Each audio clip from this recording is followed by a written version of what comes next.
Okie dokie, part 3. Here we go. Heading back to Earth.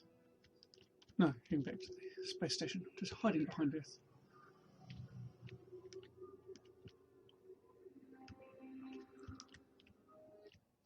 Have you dealt with the base yet? I'll be darned. All these years we've been listening to their incoherent broadcast, and we never even guessed. Captain, listen closely. Long-range sensors show a ship closing on this station fast. Well, Our computer identifies it as ILRAP, Avenger class. I think you've got a fight on your hands, Captain. Your best bet is to wait until you have point-blank range. Captain, it's jamming our signal. Oh dear, righty-ho. By the fetid breath of the Dark Twin Kazon, a human and an alien starship. How fascinating. When I intercepted that Urquan drone and learned that an unidentified starship had approached Earth, I never expected to find such a remarkable vehicle in the hands of a human. Humans are prey animals. Weak and helpless. Unless they have a big ship. Here is a human in an armed starship, and therefore in direct violation of the oath of fealty. I am sure our masters, the Urquan, will punish Earth most severely for this treachery when I present them with the twisted wreckage of your ship and your many charred corpses.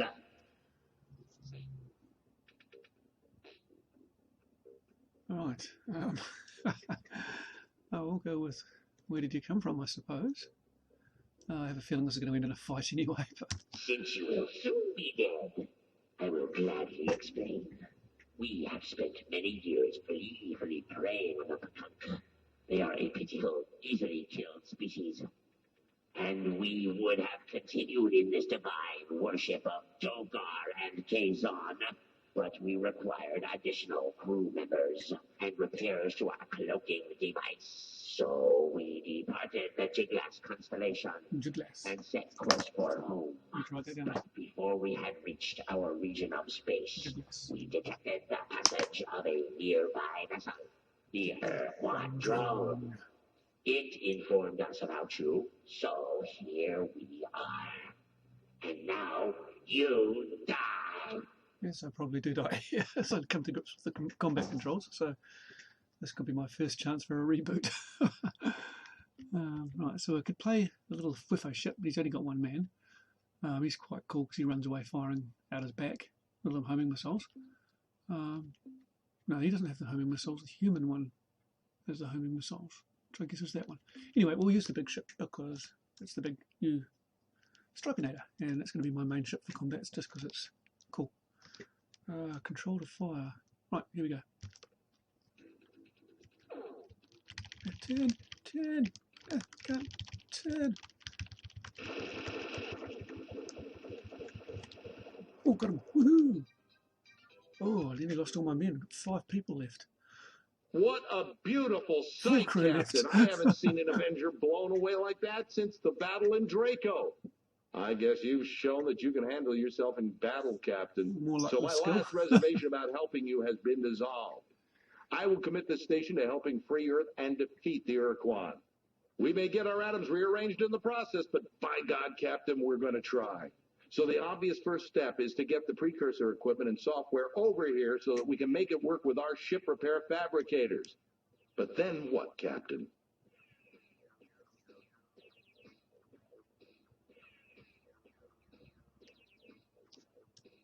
Yeah, let's be all confident, eh? Gung-ho. Oh. Yes, Captain. We'll do just that. By the way, Captain, I think we need a name for this new alliance we're going to forge. And since it was your idea, it's only fair that you get the honor of naming it. So, what will it be?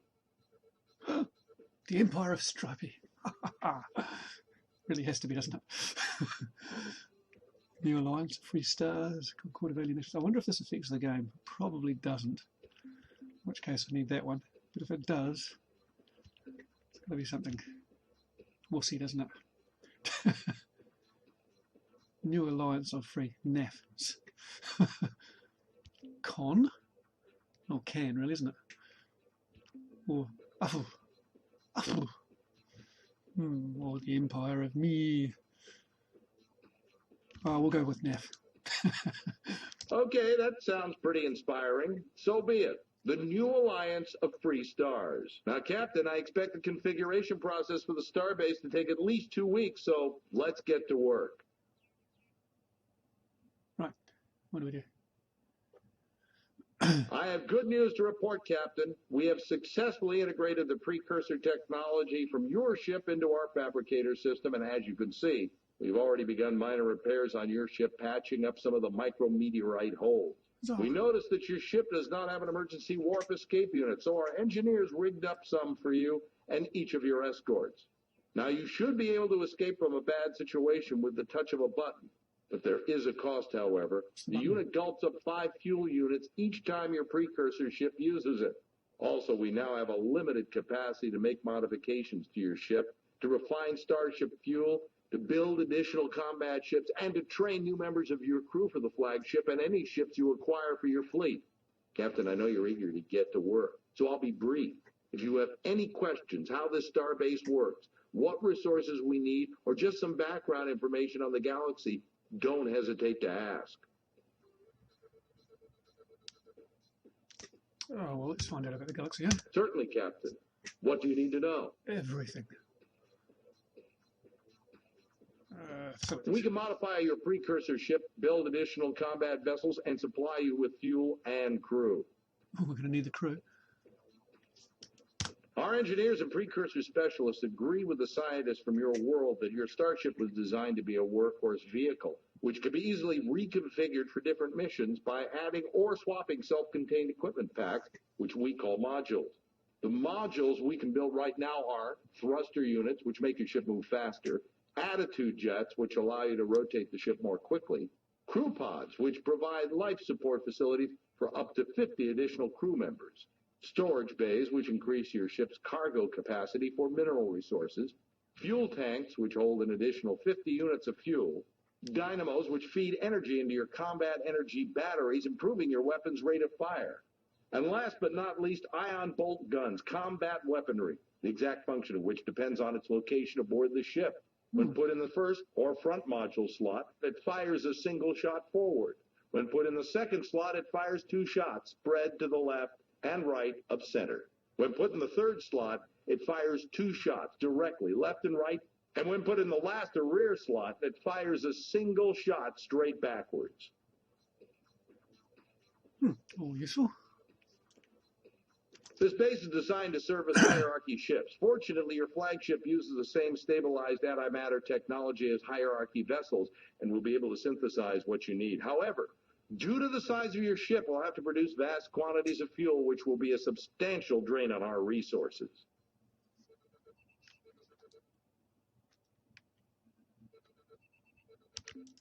As you know, Captain, we've committed the entire output of this station to building your flagship and your battle fleet into the strongest force possible. However, our resources are very limited, and we feel you must decide how we are to spend our effort and materials. To aid you in making these decisions, we have implemented a resource allocation scheme. We provide you with a numerical assessment of the station's resources and ascribe a cost to each task we can perform and each device we can build. It's up to you to decide how you're going to spend your resource units, or RU as we call them. To acquire more RU, you must bring resources back to the starbase. These resources can be either in the form of mineral ores gathered from planet surfaces or already refined metals and other valuable materials from the wreckage of enemy starships.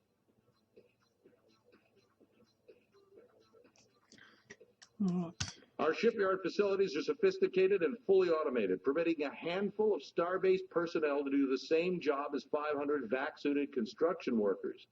However, the only designs that we had in our computers were incomplete hierarchy ship designs. Things looked grim until one of the officers came forward with an amazing story.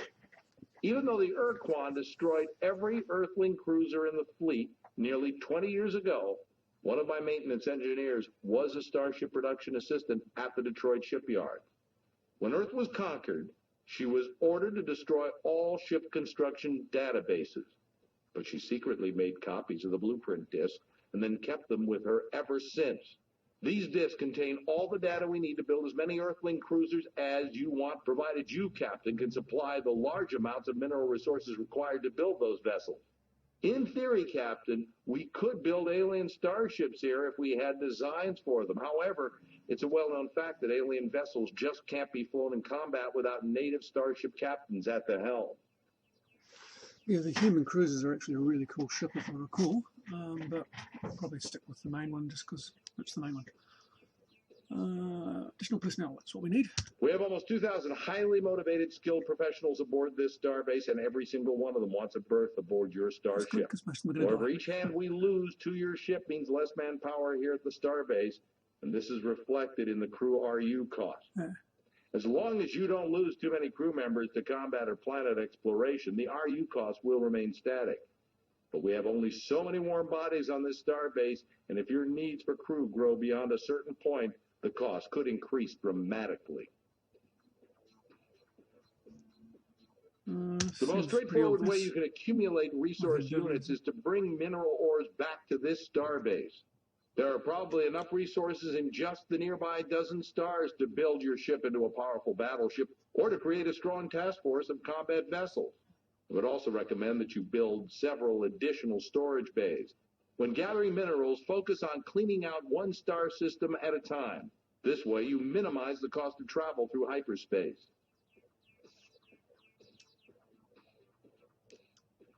While I respect your search for abstract knowledge, frankly, Captain, in our present circumstances, I see little use for such data here. Perhaps you can make use of biological information elsewhere. What else can I tell you? Everything. What aspect of history, Captain? Which group of aliens? Okay, which race? Okie dokie. The Shofixti are a race of intelligent marsupials who had been civilized for only a few decades when the war began. They were discovered in the Delta Gorno star system by the Yehat, who adopted and then uplifted the Shofixti, giving them advanced technology and cultural definition. Shofixti are noble and fearless warriors, Captain. In addition, their incredible fecundity and rapid maturation rate kept Alliance rank solid even at the worst part of the war. You know, I once flew as an observer aboard one of their ships on routine patrol. We never saw the enemy, but I could never stop thinking about the glory device it had strapped to the bottom of its hull. I wonder if we can recruit these guys to our crew. Otherwise, I'm going to burn through 2,000 pretty quickly, I'd expect. The way I went through people in that combat. The Yehat are a race of ancient warrior clans that have been traveling the stars for many centuries. Clans are highly competitive and sometimes even wage war on each other, but the clans are all loyal to the queen and her royal family, known as the Veepzeeps. The Veepzeeps have been in power for over 2,000 years, and it is said that during their rule, the Yehat never lost a battle. Until we all got destroyed. I'd like to think I'm not a bigoted person, Captain, especially when it comes to allies, but there's just something about those Arielu that gives me the creeps. One thing I'll say for them, though, they possess some. Sorry, had we paused there? We're up to The Chenjesu were leaders of the Alliance, even though they refused to accept formally the title. I don't know if their silicon-based biology is just plain superior to our old carbon models, or if their fantastic intellect were the product of an ancient, peaceful culture. Whatever the reason, I'd rather be taking orders from a Chenjesu than any other life form, absolutely. One of the more amazing things about them was they never used hyperwave communicators. They could send messages naturally, and their natural hyperwave receptors were much more sensitive than even our best units. Well, that sounds useful.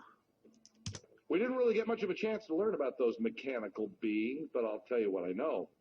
They're the product of a distant, unknown culture who sent a giant factory arc into our region of space many centuries ago. The Mother Arc, that's what the Earth Press called it, turned out millions of robots and finally broke down. I don't know why the Murnaherm didn't repair the Mother Arc. Maybe they can't. My personal guess as to why they were sent here is that they're on the leading edge of a colonization project.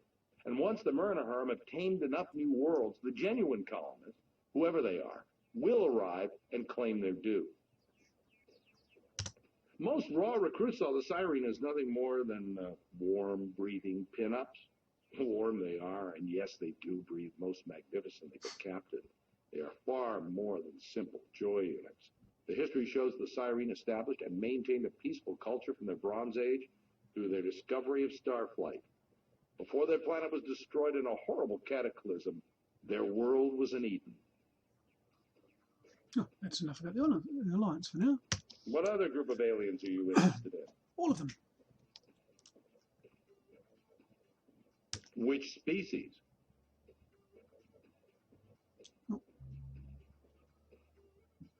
The Mycons are hard to get a handle on. In fact, I'm not sure any human has ever had a real conversation with a Mycon. What we know of them, we've learned from their corpses, which I may add have a nasty habit of coming back to life when thawed out from a decompression quick freeze. Mycon ships seem to expend a significant amount of energy on life support. This is probably because the Mycon only thrive in temperatures close to the melting point of lead. As far as we know, the Mycon are the only race to actively seek out the Urquan in order to become combat slaves. Oh, that sounds useful.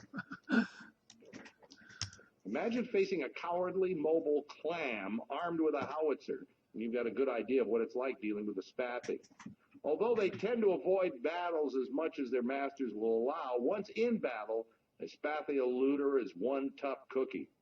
I once heard a rumor, though I don't like to believe in it myself, that a rogue band of courageous Spathi broke away from the main Starfleet, painted their ships black with bright red stripes, and formed the Black Spathi Squadron, dedicated to performing brave and hostile deeds. Like I said, I'd have to see it to believe it. Mm-hmm. It's unfortunate that the Umga fell to the Urquan so early in the war, because I suspect we would have gotten along well with those big blob creatures. At the very least, it would have been entertaining. We know them a bit better than most races because they were eager to talk with our ships before, after, and during battle. The Arielu intimated that they had a relationship with the Umga before the Urquan arrived, but I don't know any details. Hmm. When I was flying combat missions along the Corward front, there was nothing we feared more than the Androsith hit-and-run squadron. Their blazer ships were more than a match for our cruisers, so we stayed clear of Ada Vulpeculae, their home star. In addition, I think each of us aboard the ship knew deep down in our hearts that the Androsith had a damn good reason for hating us. Our grandparents had kept them as slaves for nearly 50 years. Ada Vulpeculae, what was the Androsith? Okay, you'll rest. I still have nightmares about those spiders taking me prisoner, using me as one of their 6 sacrifices to Dogar and Kazon, their twin gods of destruction and torment. Those guys were almost as scary as the Androsynth to those of us in Deep Space Patrol. Their Avenger ships could appear out of nowhere and melt a cruiser down to slag in seconds. Luckily for us, the bulk of the Ilrath fleet was thrown against the Genjasu and the Myrnaherm. And the Bucks. The Starship Far Voyager, under the command of Captain Jeffrey L. Rand, encountered the Bucks near Beta Mira. Although the details are hazy, it's generally accepted that Rand offended the Bucks Starship commander with an inadvertent insult. What other group of aliens are you interested in? None that we had made formal contact with. The Genjasu implied that they had met 2 other starfaring species, one near the Gickless constellation and the other directly Corward from Procyon. The Arielu Lalile once mentioned having some fun with an alien race in Draconis, but like so much else with the Arielu, they never revealed the whole story. I'm sure there are hundreds more alien races in our galaxy, but beyond what I've told you, your guess is as good as mine. Well, lots of leads. The 3 neutral ones there. Cool. Would you like information on any other aspect of history? Yes. What about the war? Earth got involved late in the game in 2112 when the Genjasu arrived in our solar system for the first time. So let's back up a few years to 2098 when the Genjasu super-sensitive receivers detected a strange signal from the Ophiuchi constellation. Though even the Genjasu didn't know it, it was the first sign of the Urquan's arrival. The Urquan, having detected the presence of many sentient species, were beaming out an exulting, hunting cry. The first direct evidence of the Urquan's intent was the sudden conquest of the Umga, a solitary, though not unfriendly species in the Orionis constellation. The Genjesu, distraught by the invasion, were further angered when the Urquan turned their fleets on the hostile but weak Ilrath race. A hastily assembled defense force of Myrna-Herm and Genjesu vessels turned the Urquan fleet aside, but the invader moved into Spathi space, rapidly subjugating that race. With each new conquest, the Urquan fleet grew larger as it added slave vessels to its ranks. Earth joined the Genjesu to form the Alliance of Free Stars at about the same time as the Androsynth stars fell to the Urquan Armada. Before the ink was dry on our agreement with the Genjesu in 2116, a new race appeared in orbit around the moon and asked for admittance to the Alliance. It was the Arilu Lalile. Timing seemed unusual, and the Arilu were definitely weird, looking like saucer men from Mars, but we were too busy cranking up our mothballed heavy industry that we really didn't pay it much attention at the time. At the start of the war, here on Earth, we were working like crazy, churning out hundreds of heavy cruisers and smaller support vehicles. The Urquan were busy too. Unbeknownst to us, they had moved down towards the Luton Star Group and were attacking the Vux, who only the Yehat knew existed. Our botched first contact with the Vux took place in 2119, and it was the biggest single mistake we made during the war. After defeating the Vux, the Urquan fleet ran smack into the combined might of the Yehat and Shofixti, supported by the first wave of our cruisers.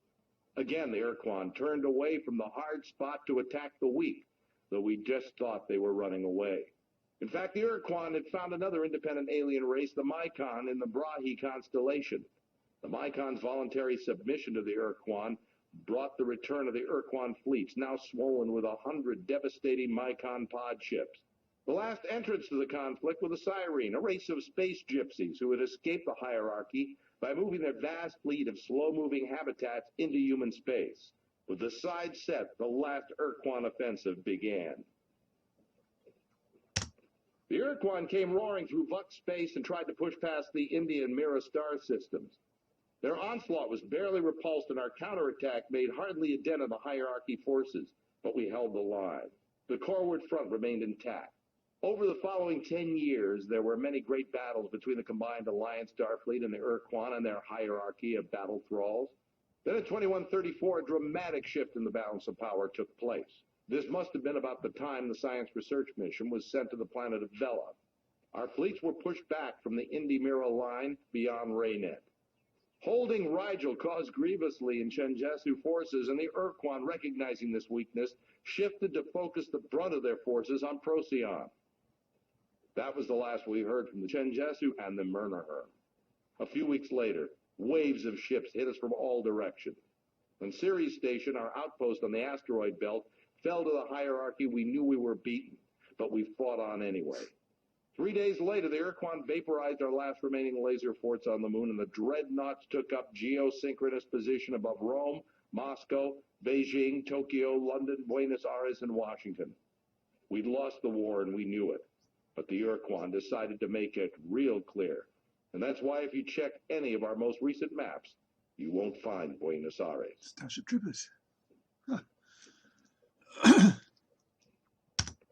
After the UN submitted their formal surrender, we were given a week to decide the nature of our servitude. The Urquan demanded that the decision be made through popular vote. When all the votes were tallied, Earth had chosen not to fight for the Urquan. We had become a fallow slave world. We were given a month to withdraw all of our people and equipment to Earth. Anyone or anything left off planet would be destroyed after the shield went up. Then the Urquan broadcast an odd message. All objects of human construction more than 500 years old were to be abandoned. We didn't know what the Urquan meant until they moved their dreadnoughts into new orbital positions and opened fire on the surface with their fusion weapons.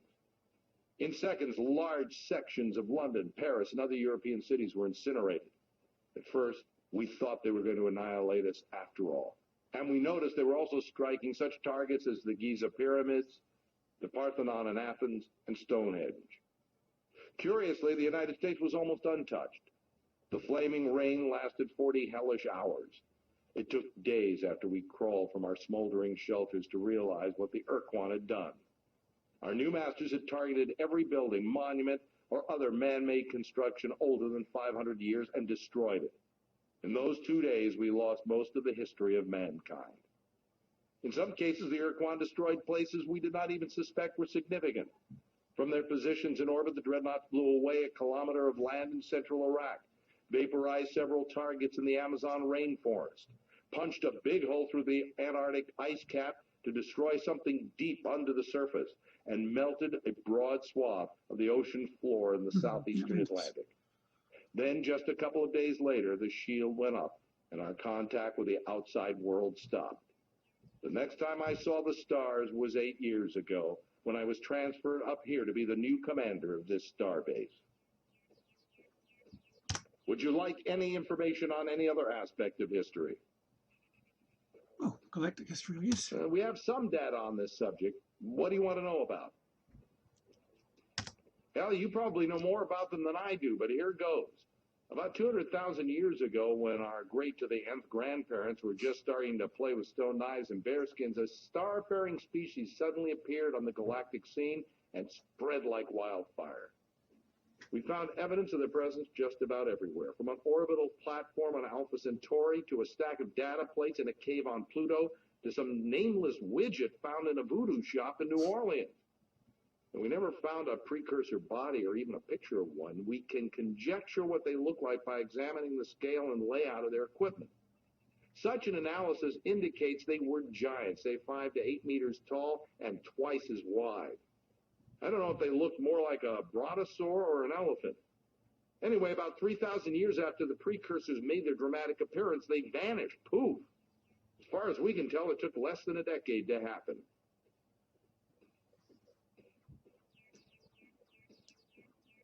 So I might have to pause here. It looks like we've got someone coming in. So, yep, I'll pause here. All right, I'm back at it. You mean besides the precursors? Sorry, volume. Well, the only information we have is secondhand based on some research by a Shenzetsu historian that I read at the academy. Zetsert-Sek, the historian, found some evidence that there was a group of alien races who formed an interstellar empire not too far from here about 22,000 years ago. The only species in this empire actually lived in our region of space was a race of rock-like creatures who lived in the Vulpeculae constellation. Another location, Vulpeculae. The presence of the hostile androsynth in that part of space severely limited Zetsert-Sek's research. Oh, yeah. He never even found out the race's name. Yeah. Yeah, because the androsynth live in Eta Vulpeculae, according to my notes. Yes, there is. Aside from the precursor relics we have found on Earth, often in museums mislabeled as modern art, we've discovered disturbing evidence of much more recent visitation.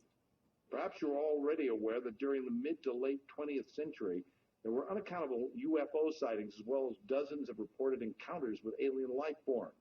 Although we can discount many of the reports as wishful fabrication or traumatic translation, the military authorities of the time kept a secret record of the incidents which were legitimate. In each such case, the aliens are almost identical in appearance. They have white skin and minimal facial features except for huge almond-shaped eyes, which are often described as glowing or luminescent. This description fits almost perfectly the Arielu Lalile. In most of the legitimate encounters, the people involved describe being physically examined or modified by the aliens. In some cases, unusual pregnancies occurred, and in almost every instance, there were repeat visitations as though the Arielu Lalile were doing checkups on their subjects. We never got the chance to confront the Arielu Lalile about what they did to us and why. I wonder if we ever will. Arielu Lalile. Yes, wow. Would you like information on any other aspect of history? I'd like to get back to the game. Sure. Anything else?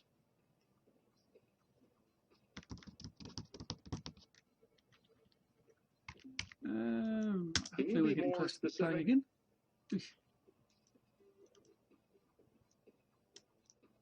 If you have the patience, I would recommend you spend several months or even a year gathering mineral resources. You can find such minerals on almost any planet surface, but the quality and density will vary depending upon the type of planet you're on. Base metals are probably the most common materials you'll find, but they aren't particularly valuable. You can find rarer precious and radioactive elements on metal-rich worlds such as Mercury. An old miner once told me that you could tell the relative quality of a planet's minerals based on the planet's color as seen from space. To remember the color sequence from good to bad, the miner had a mnemonic that went something like, very young orangutan could grow bananas perhaps rather well.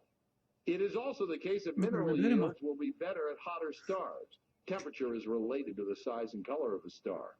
Red stars are the coolest, then orange, yellow, green, blue, and the hottest stars are white. Blue, green, blue, white stars. Green, blue, white. Right. Oh, I think we can get on with it. Getting a bit bored with reading all this stuff. What else can I tell you? Blah, blah, blah. Fine. Is there anything else you need? Yes, I want to play the game. Unload our minerals. The more minerals you bring us, Captain, the faster we'll be able to tackle the Urquan. Certainly, okay. Captain. What do you need to know? No. Fine. Is there anything else you need? Yes. We shall await your return, Captain. Hope I can... No. Aha, that's what we want. Outfit the starship. Shipyard. Let's have a look. Crew.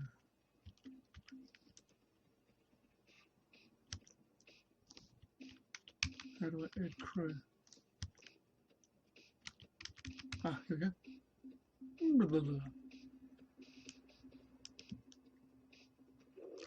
Right, so that's full.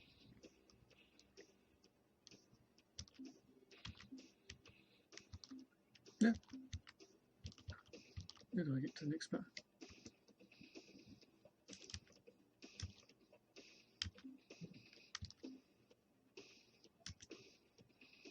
Don't do it. How do I get back to... Ah! Oops. Oh, it worked. Excuse me. Alright, I guess we need fuel. How do we do that?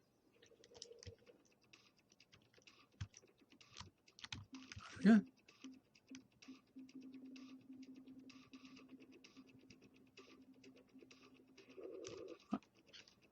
And then modules. Ah.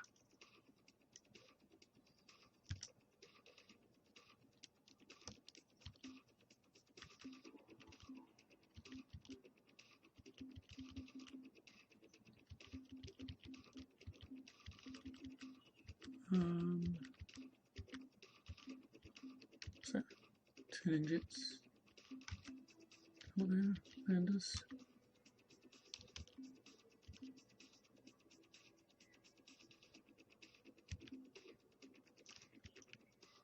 Crew pod, storage bay, fuel tank, dynamo, gun, can't afford a gun, a crew pod, or we can afford a storage bay. It does sound useful. We don't want it at the front though. Scrap.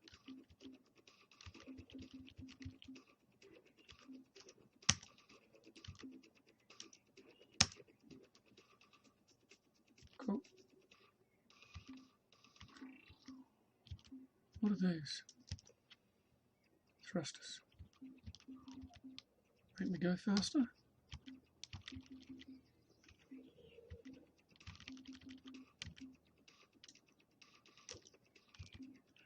Right, I think we want turning jets, so we'll add some.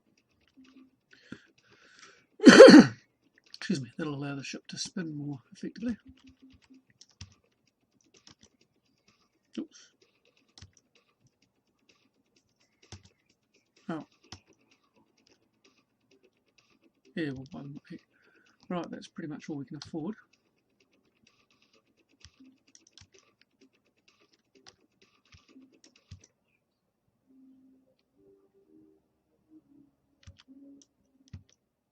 Yes, Captain? We shall await your return, Captain. Right, well, let's go find some minerals, I guess. Okay, I will pause it here, and next one we go exploring the galaxy, I guess.